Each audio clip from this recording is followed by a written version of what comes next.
How to spot a fake hustler from a real hustler, and are you really doing the work? So, I want to read you a quote from a famous philosopher named Aristotle. You may have heard of him. It has this famous quote where he says this: "We are what we repeatedly do. Excellence then is not an act, but a habit."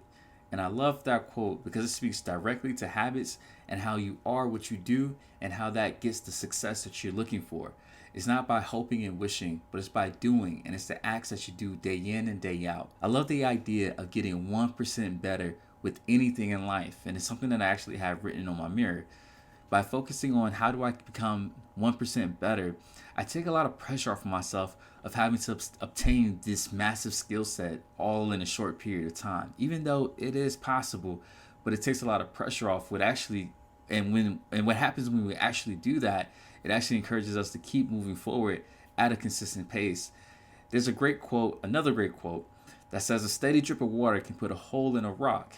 Think about that. A steady drip of water can put a hole in a rock. And it's because it's steady, it's consistent, it's a habit, right? You don't need this big mountain of, or this big waterfall, or this high pressured, high intense action, if you will. You just simply have to be consistent. So I want to talk to you guys about how to spot the fake hustlers versus the real hustlers. And when I'm talking about that, I'm talking about you specifically, but you can also spot this within other people. And the purpose of this is I want to make sure that you're actually doing the work. And you're going to see that with some of the points I'm going to make. So as a therapist, I see a wide range of professionals and entrepreneurs. That's typically my demographic.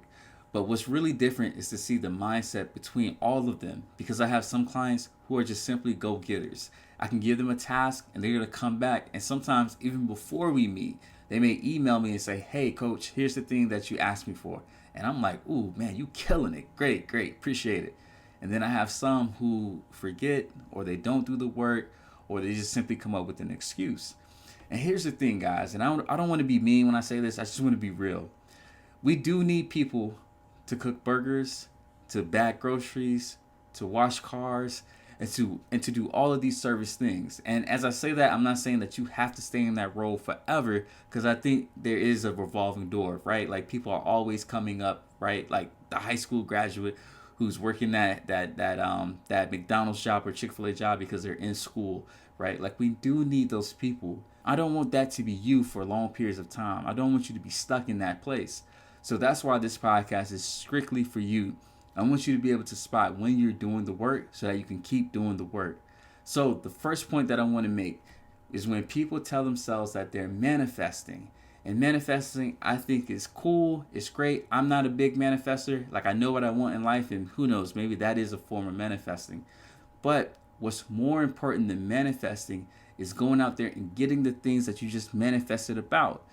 Manifesting, it gives you this feeling that you are doing work, putting it out in the universe saying, "Hey, I want to make large amounts of money. I have an abundance mindset. I have a skill set that people are willing to pay me tens of thousands of dollars or hundreds of thousands of dollars, whatever it is." That is great. But there's two things I'm going to say to that. One of those being faith without works is what? It's dead, okay? And that's a Bible scripture. You can look that up. So please know that it's great that you manifest, but if you're not putting in work, it is gone. It is dead. It's not going to happen. And your goal is going to actually transform into a wish, a hope and a prayer, if you will, right? So that's one. The second thing I'll say about that is a quote that I heard from Drake in a song called Amen. And it's by him and Meek Mill. Probably came out back in like 2012, 2013. But he says that I'm the type of guy to say a prayer and then go get what I just prayed for. And that's what I'm trying to tell you guys with this first point. Please make sure that when you set that plan, you manifest, you put things out in the universe, you go out there and you do it. And the reason why people get caught up in manifesting is because it's safe. There's no risk to saying, "Hey, I want this, I want that," or writing down your goals, doing a vision board. There's no risk, right? Because you can have 100% success rate at that. And it's comfortable, but I need you to get uncomfortable. And by doing that, you'll start to get everything that you want in life.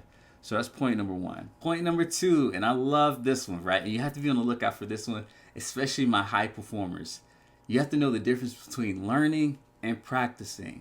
Learning is all about collecting the knowledge, reading it, and just simply knowing what to do.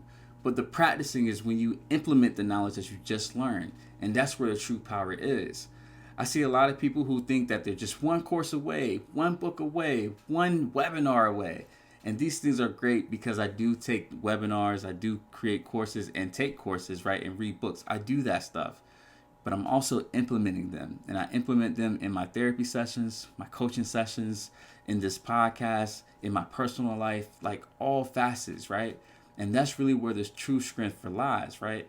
You have to take action on the things that you're learning. If not, you will become an internal student, right? And what happens with that is that it gives you this feeling that you're doing something, that you're working. And it also creates this mindset that you're not ready, right? Because you're always trying to get ready. Trust me when I say, guys, you are ready. You just have to go out there and take an action. And when you fail, take a step back and look at objectively, what is it that I could have done better? And that's only assuming that you failed the first time.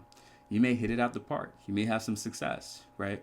But please know that that first step, if you take it and it's not ideal, you have a setback or you fail, bro, I've been there, right? And everybody that you look up to, they've been there as well. So again, I love telling people, don't treat yourself any differently. Believe me when I say you give a lot of grace to people that have failed, and it's time for you to give yourself that same grace. So know the difference between learning and practicing. So number 3, and I had to catch a client one day because they got caught up in this whole idea that they were working when really they were like fake working, or as I said, fake hustling. But know the difference between preparing and progressing. So preparing is when we're putting up all the things on our vision board, as I mentioned, but also we're putting things on the calendar. We're making plans. It's when you wake up in the morning, you create your top 10 things you need to do that day, or top 5 or top 3, and you write them down, but you don't make any progress to them. And something that I love doing with my clients, even with myself, is having us write down our goals for the day, and then at the end of the day, seeing how many of these goals were we actually able to check off. Now, when you look at that list at the end of the day, and let's say you don't see any, or let's say 5 things, you only got one, ask yourself, what was it that happened that got in my way so I didn't complete everything that was on my list? By looking at that and asking yourself that question, you can then start to eliminate time wasters. These time wasters may come in the form of people. It may come in the form of certain tasks.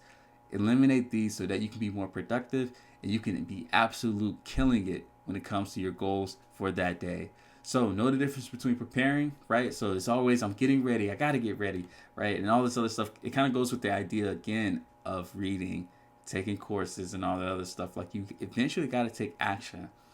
And then know the difference between progressing. And the only way that you know that you're progressing is if you have a starting point. If you can locate where you are now and you can set up a goal for where that next destination is, it would help you to see whether or not you're progressing. You guys may not see this, especially if you're listening to audio, but if you're watching on YouTube, above my head, I have a list of goals. And by these goals, I have a list of measurements, right? Because I love SMART goals. So I have a list of measurements that I need to hit. And one of those measurements that I'm killing was when I said at the beginning of the year, I'm going to create 4 videos each month. And right now, I'm more so at like 10 to 15, and in some cases 20. And the reason why that helped is because I started off small. And when I got the muscle, the mental networks, right, running, when I got that in place, it was easy to upgrade to make that goal more intense. So you guys should be looking for consistency when you're progressing over intensity, all right?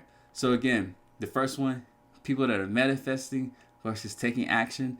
And then the second one, people that are preparing rather than progressing. Those are the fake hustlers versus the real hustlers. Oh, and also learning versus practicing. Cannot forget that. And last, this one, I love watching this within people, even within myself, because this is a great way to really hold people accountable and see what they're about. But I want you to notice the difference between what people are talking about, what they're going to do, and what they have done. People that talk about what they're going to do, they fall victim to what I call mental masturbation. That's right, mental masturbation. It's when you are talking about what you want, what you're going to do, what you're preparing to do, your thoughts and all that stuff, and it gives you that mental dopamine, right? It gives you that rush of, oh, I did it, I'm working, I'm progressing, but you haven't done nothing. You haven't even picked up a pen to start to lay out this framework that you're about to put down, right? That's all about mental masturbation. That's all about talking about what you're going to do, what you're thinking, your plans. But when you talk about what you have done, that is a great accountability piece, because you can literally see what I've completed within the time frame that I originally set this goal for. So for me, I just told you, I wasn't talking to you about, oh, I'm going to do 4 YouTube videos, 4 podcast videos. But I'm telling you, last month, I put out 20. That's right. I put out 20 podcast videos and YouTube podcasts, right? I put out 20. That is very fulfilling to me. And also it should show you that I'm serious about this. So don't fall victim to that. Ask yourself next time you're in a conversation, what have I done? And can I speak about these things? And then obviously we're going to set goals for the next set of things that you want to then talk about that you've done as well, not what you're going to do. So these are the things that you can use to spot a fake hustler versus a real hustler. As I mentioned, we do need people to cook burgers. I do need people at the Chick-fil-A line to take my order because I'm not getting out my car to do that. Like, we need these people. And I'm telling you that it doesn't have to be you. And if it is you currently, you don't have to be in that space for long periods of time. And that's just an example. I can say that with any part of business or your profession. Like, we need people at the bottom of the ladder. And I just don't want you to stay stuck there. So this is Coach Wells. I'm a therapist. If you like this podcast, definitely follow it, subscribe, like it. I would even challenge you, leave a comment and tell me what topics would you love for me to talk about. If you do that, that guarantees that I'm going to give an episode specifically for you. All right, guys. I'll see you later.